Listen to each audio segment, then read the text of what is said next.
नमस्कार, मैं हूं अर्चना कौशल और आप देख रहे हैं विकासशील हरियाणा। मुख्यमंत्री मनोहर लाल का दावा है कि पिछले 8 सालों में प्रदेश में अभूतपूर्व विकास कार्य हुए हैं। हर उस व्यक्ति तक योजनाओं का लाभ पहुंचाया जा रहा है जिसे वाकई मदद की दरकार है। विभिन्न माध्यमों से बेरोजगार को रोजगार उपलब्ध करवाए जा रहे हैं। बिना किसी भेदभाव के सरकारी कर्मचारियों के हित में काम हो रहे हैं। कई कानूनों में बदलाव कर आवाम के हित में सरल बनाया गया है। बिल्डरों की मनमानी पर रोक लगाई गई है। पंचायतों की शक्ति बढ़ाकर उसे मजबूत किया गया है। हर घर हर खेत बिजली पानी पहुंचाई जा रही है और जहां अभी भी पानी की किल्लत है उसे दूर करने के लिए हर संभव कोशिश जारी है। सस्ते और सार्थक इलाज के लिए आयुष पद्धति को बढ़ावा दिया जा रहा है और अगर इन जनहितैषी कामों में कहीं कोई कमी रह जाती है तो मुख्यमंत्री मनोहर लाल की अध्यक्षता में समय समय पर होने वाली कैबिनेट की बैठक में महत्वपूर्ण फैसलों पर मुहर लगाई जाती है। तो चलिए शुरू करते हैं विकासशील हरियाणा का सफर और बताते हैं कि इस बार कैबिनेट की बैठक में कितने मनोहर फैसलों पर मुहर लगाई गई।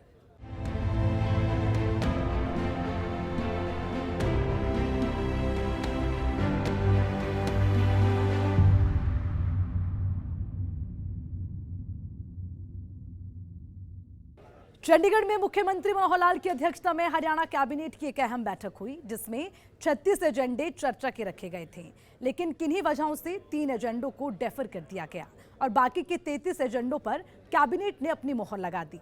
बैठक के बाद मुख्यमंत्री मनोहर लाल ने कहा कि ये सभी फैसले प्रदेश के विकास को गति देने वाले हैं।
मनोहर सरकार के मनोहर फैसलों के साथ हरियाणा पिछले करीब 8 सालों से तरक्की के नए आयाम को छू रहा है। मुख्यमंत्री मनोहर लाल का दावा है कि उनका हर निर्णय प्रदेश को अपना परिवार मानकर होता है। चंडीगढ़ में हरियाणा कैबिनेट की अहम बैठक हुई जिसमें आवाम के हित में कई महत्वपूर्ण निर्णय लिए गए हैं। कॉमन विलेज नियम 1964 में संशोधन को मंजूरी दी गई है। गौशाला स्थापित करने और चारे की खेती के लिए 20 साल तक के लिए भूमि पट्टे पर मिलेगी। 1000 गाय के पीछे 7 एकड़ और गौशाला की अन्य गतिविधियों के लिए 2 एकड़ जमीन मिलेगी। ग्राम पंचायत को अपनी भूमि आवंटन के माध्यम से 2 साल के लिए 5100 रुपए प्रति एकड़ की दर से पट्टे की अनुमति लेनी होगी। कर्मचारियों को मिलने वाली केमिकल एड में अब आयुष पद्धति का भी पैसा मिलेगा। आयुष चिकित्सा प्रतिपूर्ति नीति के मसौदे को मंजूरी दी गई है। सोनीपत मेट्रोपॉलिटन डेवलपमेंट अथॉरिटी 2023 के विधेयक को मंजूरी मिली है। बैठक के बाद मुख्यमंत्री मनोहर लाल ने जानकारी साझा करते हुए कहा कि कॉमन विलेज नियम 1964 में संशोधन को कैबिनेट ने अपनी मंजूरी दे दी है। वहीं गौशाला स्थापित करने और चारे की खेती के लिए सामाजिक और धार्मिक संस्थाएं 20 साल तक की अवधि के लिए जमीन पट्टे पर ले सकेंगी। अगर किसी ग्रुप के पास 1000 गाय हैं तो उसे 7 एकड़ जमीन शेड के लिए और 15 एकड़ चारे के लिए मिल सकती है। इसके अलावा गौशाला से जुड़ी अन्य गतिविधियों के लिए भी 2 एकड़ जमीन मिलेगी। क्योंकि हमारा जो विलेज कॉमन लैंड एक्ट है 1964 का, उसमें संशोधन किया है और उसके संशोधन का आज विचार किया। एक्ट में ही संशोधन विधानसभा में आएगा बाद में। जो गौचरान की ज़मीनें हैं उन गौचरान की ज़मीनों को गौशालाओं के लिए अगर कोई भी ग्रुप है, कोई गौशाला पहले से चल रही है या कोई और संस्था लेना चाहती है तो उसके लिए एक प्रावधान किया है कि अब छोटी बड़ी कितनी गौशालाओं के लिए जहाँ गौचरान की ज़मीन है वो पंचायत प्रस्ताव पारित करा करके और भेजेंगे तो उनको मिल जाएगी। डीसी के माध्यम से भेजेंगे। प्रति 1000 गौओं के पीछे 7.5 एकड़ का एक शेड के लिए और 15 एकड़ गोचरान चारे के लिए। और इसी प्रकार से यदि कोई गौ संवर्धन के अन्य कोई काम वहाँ करने की बात जैसे आती है, बायोगैस का कोई प्लांट लगाना है, कोई पशुओं का वहाँ उसी यानी गौशाला के लिए कोई चिकित्सा अस्पताल चलाना है, कोई अनुसंधान या ट्रेनिंग सेंटर कोई करना है, पंचगव्य उत्पाद जैसे आत्मनिर्भर बनाने के लिए गौओं के जो पंचगव्य होते हैं उनके से कुछ उत्पाद भी किया जा सकता है, दूध का, दही का, घी का, या जैसे गौमूत्र है, गोबर है, उसके बहुत सी चीज़ें अब बनने लग गई हैं। तो इस प्रकार से उसके लिए भी उनको स्थान उपलब्ध कराया जाएगा 2 एकड़। तो इस प्रकार से जितनी बड़ी गौशाला होगी उसी हिसाब से उसका प्रावधान किया है। 5100 रुपया प्रति एकड़ के हिसाब से 20 वर्ष तक के पटे तक वो ली जा सकती है। पहली अवधि बहुत कम होती थी, इसलिए लेते नहीं थे। कम अवधि के बाद फिर पंचायतें नोटिस निकालती थी, खाली करो, दोबारा ऑक्शन करेंगे, ये वो ऐसा नहीं। लेकिन गौशाला कोई बनेगी तो कम से कम 20 साल उनको चाहिए, तो उसका जो प्रावधान किया है, टाइम पीरियड भी बढ़ा दिया, राशि भी बढ़ाई है। पहले 1000 रुपये एकड़ थी, अब 5100 रुपये एकड़ कर दी है। प्रदेश सरकार आयुष पद्धति को लेकर बढ़ावा देने पर जोर दे रही है ताकि कम खर्च में बेहतर से बेहतर इलाज हो सके। कैबिनेट बैठक में ये अहम निर्णय लिया गया है।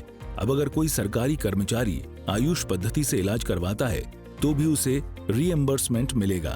कैबिनेट बैठक में Sonipat metropolitan development authority bill को भी मंजूरी दे दी गई है कि जैसे कर्मचारियों को अपने इलाज के लिए मेडिकल जो एड मिलती है, जो फैसिलिटी मिलती है, उस फैसिलिटी में अभी तक एलोपैथी का ही रीएम्बर्समेंट होता था हॉस्पिटल्स के जो इलाज का। अब उसमें आयुष पद्धति से भी अगर कोई इलाज कराएंगे उसका भी रीएम्बर्समेंट का पैसा उनको मिलेगा। इससे आयुष को भी प्रमोट होगा और आयुष के साथ जो पद्धतियाँ होती हैं वो बहुत कई बार कारगर होती हैं। तो बहुत से जो कर्मचारी हैं शायद इसी कारण से वहाँ नहीं कराते थे कि उनको रीएम्बर्समेंट नहीं होती थी। रीएम्बर्समेंट होगी तो आयुष पद्धति को भी प्रमोशन मिलेगा और लोगों को चिकित्सा की एक नई पद्धति ये भी मिलेगी। हमारे यहाँ जो बड़े शहर हैं, नगर निगम जो हैं, उसमें पहले से 3 मेट्रोपॉलिटन अथॉरिटीज़ बनी हुई हैं। गुरुग्राम की GMD है, फरीदाबाद की FMD है और पंचकुला की PMD है। अब हमने सोनीपत की जो घोषणा की थी उसको भी आज विधिवत निर्णय ले लिया गया। SMD है, सोनीपत मेट्रोपॉलिटन डेवलपमेंट अथॉरिटी, उसका भी एक प्रस्ताव पारित किया है। इसी प्रकार से जो रैशनलाइजेशन का एक आयोग हमने बनाया है उसको भी विधिवत आज पोस्ट फैक्टो जैसे मिलती है मंजूरी, वो हमने दी है। और रैशनलाइजेशन जो आयोग है उसके माध्यम से 6 महीने का समय उनको दिया है कि जितने विभाग हैं, बोर्ड है, कॉर्पोरेशन है, उसमें जो एम्प्लॉइज़ हैं उनकी संख्या कहाँ ठीक है, कहाँ कम है, कहाँ ज़्यादा है, यानी नंबर ऑफ़ पोस्ट की सैंक्शन है। या जैसा अब समय परिवर्तन के साथ टेक्नोलॉजी आ गई है, नई नई विधाएँ आ गई हैं, बहुत से विभागों का काम बढ़ गया है, कई विभाग ऐसे जो मर्ज हो गए हैं, तो उस प्रकार से एम्प्लॉइज़ की रैशनलाइजेशन का जो आंकड़ा है वो 6 महीने के अंदर देंगे। उनके आयोग के जो चेयरमैन हैं श्री राजन गुप्ता, उनको लगाया गया है। एक काम और दिया उनको कि एक रिपोर्ट बना करके देंगे जो रिजर्वेशन इन प्रमोशन, जिसकी हमने घोषणा की कि सुप्रीम कोर्ट के निर्णय के आधार पर, और जो सेंट्रल गवर्नमेंट ने भी उसके यहाँ लागू कर दिया अपने यहाँ, हमारे यहाँ भी लागू नहीं हुआ है, उसकी रिपोर्ट भी इसी महीने वो देने वाले हैं कि किस किस विभाग में, क्योंकि अब हर विभाग की, हर काडर की अलग से ये प्रमोशन होगी, प्रमोशन यानी रिजर्वेशन इन प्रमोशन, तो काडर वाइज होगी, उसकी रिपोर्ट भी उन्होंने इस महीने में उनको देनी है। मुख्यमंत्री मनोहर लाल ने कहा कि इंजीनियरिंग वर्क्स में सुधार की जरूरत महसूस हो रही थी, जिसे लेकर क्वालिटी एश्योरेंस अथॉरिटी बनाई गई है। वहीं बिल्डरों की मनमानी भी किसी से छुपी नहीं है, जिससे मकान खरीदारों को कई बार काफी परेशानी होती है। मुख्यमंत्री मनोहर लाल ने कहा कि कैबिनेट बैठक में इस पर भी अहम निर्णय लिया गया है। हम देखते हैं कि जो इंजीनियरिंग वर्क्स हैं हमारे, उसमें क्वालिटी का बड़ा इशू आता है। इसके लिए एक घोषणा की थी हमने, क्वालिटी एश्योरेंस अथॉरिटी, उसको विधिवत आज मंजूरी मिल गई है कि क्वालिटी एश्योरेंस अथॉरिटी के नाते से उसका एक चेयरमैन होगा, कुछ मेंबर्स होंगे, अलग अलग विधाओं के होंगे, और ठीक से क्वालिटी मेंटेन कैसे हो इसके लिए कुछ नॉर्म्स बनाएंगे। और थर्ड पार्टी का सहयोग भी लिया जा सकता है, अथॉरिटी के लोग खुद भी जाके चेक कर सकते हैं, डिपार्टमेंट को भी इंस्ट्रक्शन दे सकते हैं कि ये चीज़ें आपने चेक करनी है, ताकि उसका एक क्वालिटी वाइज चीज़ें हमारी इम्प्रूव हो जाए, तो अलग से एक अथॉरिटी जो बनी है उसका भी आज क्लियरेंस हुआ है। बिल्डर्स के नाते से जो लोग लाइसेंस लेते हैं, मेनली तो गुड़गांव में ज़्यादा है, फरीदाबाद में ज़्यादा है, लेकिन प्रोजेक्ट्स कई बार लाइसेंस लेके शुरू कर देते हैं, बाद में किन्हीं कारणों से डिले होता है। लाइसेंस को रिन्यू कराने के लिए कुछ नियम बनाए हुए हैं। उन नियमों में खास करके उनके ऊपर जो पेनल्टी लगती है, पेनल्टी भी समय पर चुकाते नहीं हैं।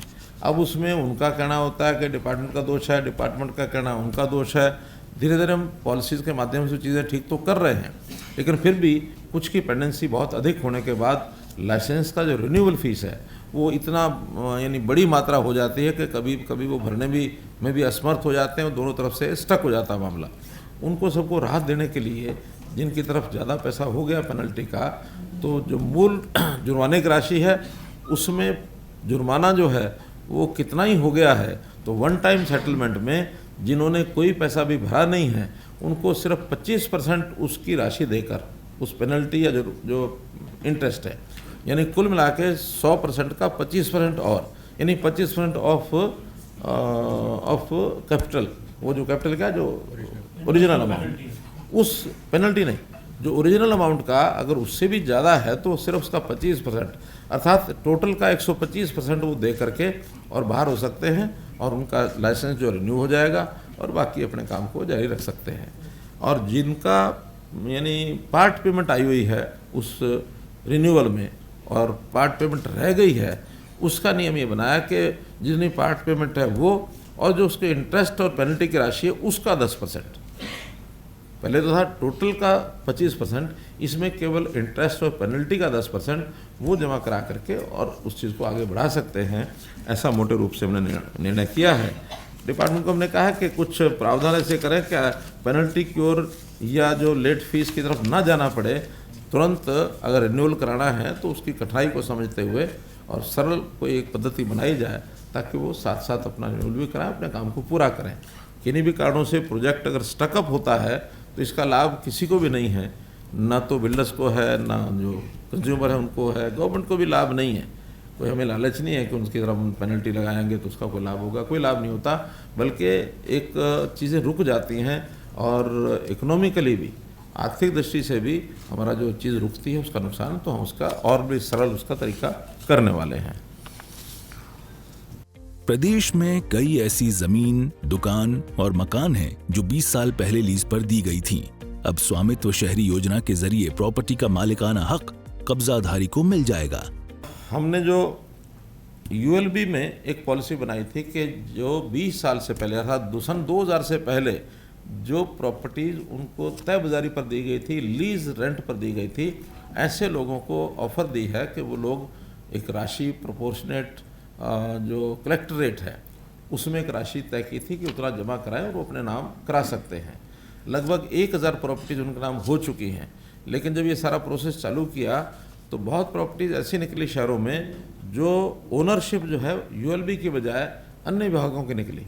कहीं पीडब्ल्यूडी की ज़मीन पड़ी है, कहीं इरिगेशन की है, कहीं रेवेन्यू की है, कहीं अलग अलग विभागों की, यानी ये जिला परिषद की दुकानें भी शहरों के अंदर हैं, यानी पंचायती राज की भी। और इन सारे विषयों को लेकर के हमने कहा था कि भी सब विभाग उसी पॉलिसी को अडॉप्ट करें ताकि वो जो बची हुई प्रॉपर्टी है वो भी उनके नाम कराई जा सके। आज उस पॉलिसी को क्लियर कर दिया है कि जितने विभाग हैं, 2-3 चीज़ें छोड़ी हैं उसमें, जैसे हॉस्पिटल्स की कुछ दुकानें हैं वो भी छोड़ दी हैं, टूरिज़्म वाली उन्होंने भी अपने जो टूरिज़्म सेंटर हैं वहाँ कुछ दुकानें किराए पर दी हैं वो छोड़ी गई हैं, और एक तीसरी चीज़ और छोड़ी थी कोई, हॉस्पिटल्स, टूरिज़्म, मतलब 2 या 3 ऐसे छोटे विभाग, वरना जो खास करके म्यूनसिपैलिटीज़ की या रेवेन्यू की या इरिगेशन की, पीडब्ल्यूडी की, जिनका काम दुकानें बना करके रेंट पर देना नहीं है, वो तो कई बार ज़मीन खाली होती है, वहाँ तेज बाजारी में बल्कि किराया भी यूएलबी का ले लेते हैं। और अभी जाके क्लियर हुआ कि यूएलबी तो बिना मालिक हुए भी किराया वसूल रहे हैं। उसकी एक पॉलिसी बना दी कि वो भी उसी पॉलिसी के आधार पर ये ज़मीनें या 100 गज़ का उसका एक साइज़ रखा है मैक्सिमम, दुकान अथवा मकान 100 गज़ का है, वो उनसे पैसा लेकर उनका नाम कर दिया जाए। स्वामित्व शहरी ये इसका नाम है। आपको बता दें कि मुख्यमंत्री मनोहर लाल 3 दिवसीय भिवानी दौरा कर लौटे हैं, जिसके बारे में उन्होंने बताया कि हमारी योजनाओं का गांव वालों में लाभ पहुंच रहा है। चाहे सरकारी नौकरी में पारदर्शिता हो, परिवार पहचान पत्र से गरीब को मदद मिलनी हो या फिर चिरायु योजना से गरीबों की बेहतरी हो, हर कोई सरकार के काम की सराहना कर रहा है। इस दौरान मुख्यमंत्री ने इशारों में विपक्ष पर भी जुबानी हमला किया। उन्होंने कहा कि विपक्ष हमारे इस दौरे से घबरा गई है, लेकिन हम पहले भी गांवों का दौरा करते रहे हैं और आगे भी करते रहेंगे। पढ़ा नहीं, ये हमारा रूटीन है भाई। आखिर पहले भी, और वो तो कहेंगे ही, जब वो घबराहट होती है तो ऐसे ही कुछ ना कुछ बोलते ही हैं। अब उनको 1-3 दिन के दौरे से इतनी घबराहट हो गई है, और जो हमारी सारी टीम सारे फील्ड में उतरेंगे, इसका अर्थ ये थोड़ी कि गाँव में जाते नहीं हैं, हमारे लोग पहले भी जाते रहे हैं। मुख्यमंत्री इस बार चौके देखिए 2 साल कोविड बीमारी निकल गए, और 2 साल के बाद अगला तीसरा साल, जो 2 साल की पेंडिंग चीज़ें थी, कई हमने नए कार्यक्रम शुरू किए थे, उसको फील्ड में उतारना था। अब देखो, आप में से जो लोग साथ रहे हैं, मुझे नहीं पता कि कौन कौन साथ थे, बीच बीच में मुझे कुछ लोग दिखते रहे, नमस्ते नमस्ते होती रही, लेकिन आपने देखा होगा कि हर चीज़ का, चाहे वो राशन कार्ड था, चाहे वो आयुष्मान भारत की बात थी, चाहे वो नौकरियां जो है पारदर्शी ढंग से हमने दी हैं, चाहे मुख्यमंत्री अंत्योदय परिवार उत्थान योजना का विषय है, कितने विषय, और सबने कहा इसके लाभ हमको हुए हैं। हम गिनती कहते हैं कि आपके यहाँ 80 नौकरियाँ लगी हैं, वो कहते नहीं जी 150 से ज़्यादा लगी हैं। फिर हम कहते हैं भाई इसमें केंद्र सरकार की नौकरी मत जोड़ो, इसमें आर्मी की मत जोड़ो। तो मतलब कुल मिला के हमारे से ज़्यादा उत्साही वो हैं। तो मतलब ये इम्पैक्ट वाली बात है कि आपने जो सरकार ने प्रयास करे उसका इम्पैक्ट जो है ग्राउंड पे देखने को मिल रहा है। मेरा काम है देखना ही है, आखिर नीचे फील्ड में चीज़ें जा रही हैं या नहीं जा रही हैं। हम यहाँ चंडीगढ़ में बैठ के खुश होते रहें और नीचे कुछ पहुँचे नहीं, तो उसका लाभ क्या है? आखिर इन चीज़ों से हमें भी विश्वास बना कि जो चीज़ें हमने पहली बार नहीं की हैं, जनता के द्वार तक जाने के लिए सेवाएं और जो हमारी योजनाएं हैं वो कितनी पहुंची हैं, उससे मैं बिल्कुल सेटिस्फाइड हूँ, का लाभ ले रहे हैं बहुत ज़्यादा। सही मायनों में सरकार का मतलब सच्चाई को स्वीकार करना है, क्योंकि अगर आवाम को होने वाली परेशानियों की सच्चाई का पता होगा तभी उसे दूर करने के प्रयास भी होंगे। मुख्यमंत्री मनोहर लाल की सोच भी यही है। उन्होंने कहा कि 2.25 करोड़ की आवाम में किसी को थोड़ी बहुत परेशानी होना स्वाभाविक है, जिसे समय समय पर दूर किया जाता है। समस्याएं जो होती हैं वो सामान्यतः ये सब लगातार चलने वाला काम होता है, और इसके अंदर बहुत सी इंडिविजुअल समस्याएं ज़्यादा होती हैं, सामूहिक समस्याओं की एप्लीकेशन नहीं आती। इंडिविजुअल क्या कि मेरी ट्रांसफ़र भले वो ऑनलाइन हुई है तो भी मेरा बच्चा छोटा बीमार है, मेरे माता पिता बीमार है, मेरा ट्रांसफ़र करा के नज़दीक डेपुटेशन कर दीजिए, या कहीं कोई आर्थिक सहायता की आ गई, किसी के मकान की कोई मरम्मत करानी है वो आ गई है। और ऐसी भी हैं जो हमारी स्कीमें चल रही हैं उसमें स्कीम का लाभ नहीं मिला, मानो किसी की पेंशन बढ़नी चाहिए थी नहीं बन पाई है, या हमने प्रोएक्टिवली बनाई है सब, लेकिन सिस्टम का पार्ट कमी रह भी सकती है। इंडिविजुअल ज़्यादा थी, जनरल में भी थी। पानी की समस्या उस इलाके में देखने को मिली, पीने के पानी की। हमने कहा है कि पीने के पानी की कोई कमी नहीं रहने देंगे, पानी होगा बाकी वर्षा इसके इरिगेशन के लिए तो वो जाएगा ही। और वो क्षेत्र ऐसा है, खास करके जो राजस्थान के साथ साथ वाला इलाका, तो शाम का हल्का जिसको मैं कहूँगा, तो उसमें कुछ ज़मीन भी रेतीली ज़मीन, उबड़ खाबड़ और पानी पहले से ही कम जाता रहा है, लेकिन अब तो वहाँ पानी का टेल तक पहुँचाने का काम ने जो किया था अब चलता भी है। एक जगह एक नहर जो चल रही थी, छोटी नाली जिसको खाड़ा कहते हैं, उस खाड़े पर वहाँ जो लोग मिले वो कहते हैं जी अभी तो फिर भी हमें पानी दिखता है, 10 साल पहले तो पानी का कभी था ही नहीं। चौधरी बंसीलाल ने उस इलाके में खूब नालियाँ नाले खाले खूब बनाए, लेकिन पानी नहीं पहुँचा पाए। हमने अब वहाँ चाहे सप्ताह यानी 1 महीने में चाहे 3 दिन 7 दिन जो भी आता है, लेकिन पहली बार ये पिछले 4-5 साल में पानी जाना शुरू हुआ है। हमने तसल्ली कराई है कि भी पीने का पानी साधन आपको जरूर मिलेगा। यानी कुल मिलाकर मुख्यमंत्री मनोहर लाल प्रदेश को विकास की रफ्तार देने में जुटे हैं और हर उस बाधा को दूर किया जा रहा है जो राह में रोड़ा बन रहा है। मुख्यमंत्री मनोहर लाल कई बार इस बात का जिक्र कर चुके हैं कि अब प्रदेश में समान रूप से विकास की बयार बह रही है।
मुख्यमंत्री मनोहर लाल पिछले दिनों 3 दिवसीय भिवानी प्रवास पर रहे।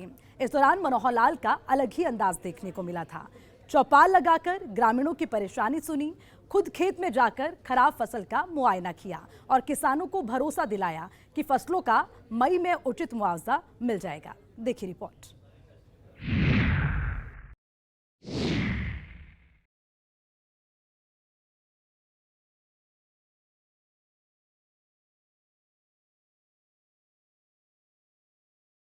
भी लोगों ने रखा है, तो ऐसे जो विभिन्न प्रकार की कठिनाइयाँ, समस्याएं ये सब आई हैं, उसको भी हमने कलेक्ट किया है। लगभग 7,000 के आसपास लोगों ने अपनी बात जो है हम तक पहुंचाई है। तो इन 7,000 से ऊपर जो लोगों ने हमारे तक बात पहुंचाई है, इनके सब की जो भी लिखित शिकायतें हैं, लिखित उनके डिमांड्स हैं या सुझाव हैं, उन सब के ऊपर एक एक करके काम किया जाएगा। हर विभाग या स्थानीय तौर पर हमारे डिप्टी कमिश्नर और एसपी ये सब अपने अपने काम को पूरा करके और जल्दी इन तक हम संपर्क करके इनके बारे में इनको जानकारी देंगे। 3 की बजाय आपने 7 दिन पानी की। अभी क्योंकि इस इलाके में पानी बहुत कम आता है, एक तो पानी की कमी है, दूसरा ये दूर दराज का एरिया है, तो जिन नहरों में या रजवाहों में अभी 7 दिन के बजाय 3 दिन पानी आता था, 7 दिन ही आना चाहिए था, वो हमने आश्वस्त किया है कि इस बार से वो 7 दिन पूरे का पूरा चलेगा। उसका रोटेशन पानी की उपलब्धता के हिसाब से तय होगा कि उस पानी को 7 दिन से और ज़्यादा कितना बढ़ाया जा सकता है। आखिर पानी ऐसी चीज़ है, उपलब्ध होने पर भी ही आगे उस सप्लाई किया जा सकता है। अन्यथा पानी का और जो स्रोत हैं हमारे उनके ऊपर हम काम कर रहे हैं। जैसे पानी बढ़ेगा तब देंगे। हमने अपील की है कि पानी का उपयोग भी कम करें, खास करके मेरा पानी मेरी विरासत, धान की बिजाई कम करके और फसलों की बुआई करें। रिचार्जिंग वर्षा के दिनों में पानी का हो करके और ज़मीन में पानी जाना चाहिए। और वो जो हमारे वाटर ट्रीटमेंट प्लांट जितने भी हैं, चाहे वो सीवरेज ट्रीटमेंट प्लांट हैं, वेस्ट वाटर ट्रीटमेंट प्लांट हैं, उनको बढ़ा करके भी पानी का रीयूज़ इसको भी हम सुनिश्चित करें। मुख्यमंत्री मनोहर लाल को राजनीति विरासत में नहीं मिली है, लिहाजा मनोहर लाल की पहचान जमीनी नेता के तौर पर होती है। स्वतंत्र, निर्भीक, निष्पक्ष और आवाम के हित में फैसला लेने वाले नेता के तौर पर होती है। मौसम की मार पिछली सरकार में भी पड़ती रही और इस सरकार में भी पड़ती है, लेकिन अन्नदाता के हित में फैसले लेने के तरीकों में दोनों सरकार में जमीन आसमान का अंतर है। आपने अक्सर देखा होगा कि किसानों पर कुदरत की मार पड़ने के बाद पिछली सरकारें हवाई सर्वेक्षण कर मुआवजे की घोषणा कर देती है, जिसमें कुछ किसानों को मुआवजा मिल जाता है तो कई आस देखते रह जाते हैं। लेकिन अब जरा इन तस्वीरों को गौर से देखिए।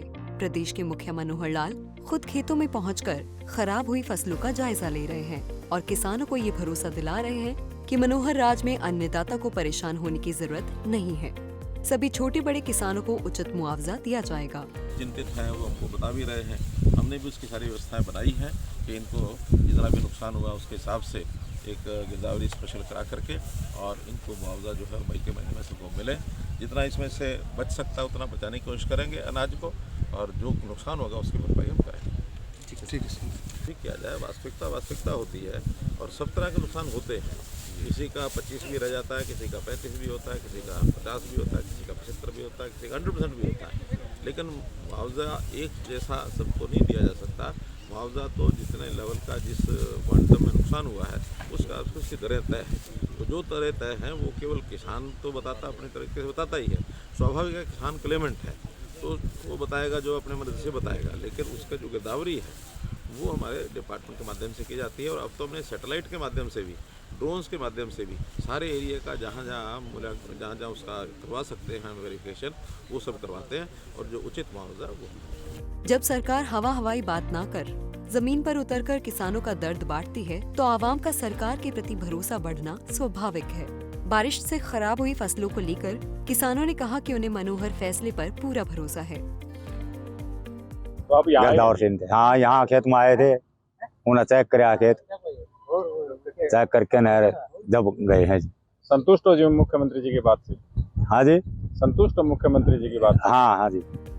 वहीं आपको बता दें कि सिर्फ मुख्यमंत्री ही नहीं, प्रदेश के कृषि मंत्री जेपी दलाल खराब फसलों का जायजा लेने खेतों में पहुंचे और किसानों को भरोसा दिला रहे हैं कि उन्हें किसी प्रकार की कोई भी चिंता करने की जरूरत नहीं है।